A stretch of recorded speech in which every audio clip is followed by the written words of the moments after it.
Rolls-Royce has warned that its profits for this year could be as much as 13% lower than last year. It said the recent sharp fall in oil prices had increased uncertainty for many of our markets and customers.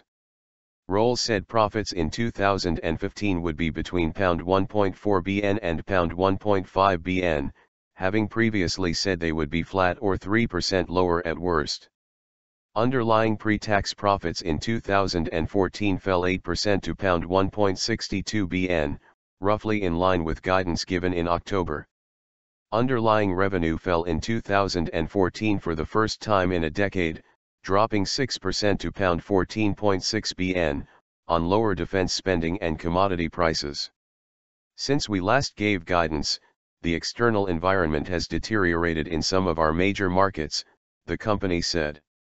In particular, oil prices have halved over this period, creating increased uncertainty for many of our markets and customers, particularly in Marine Offshore. Shares in Rolls-Royce fell in early trade but then recovered to stand 0.5% higher at 909.50p. Challenging conditions.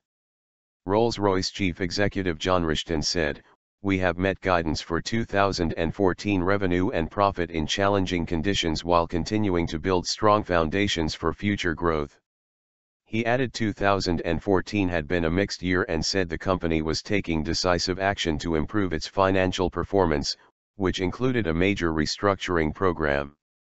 Rolls-Royce is restructuring its aerospace division, which it said last year is expected to lead to the loss of 2,600 jobs.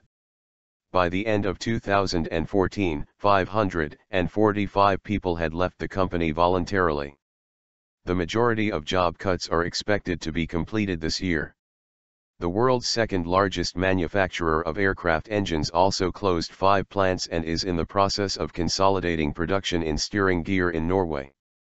In its civil aerospace business, Rolls-Royce said it had invested in capacity required to meet its order book, but delays in a number of customers' programs had meant that some of this extra capacity had come on stream before it was needed, leaving the firm with underused facilities.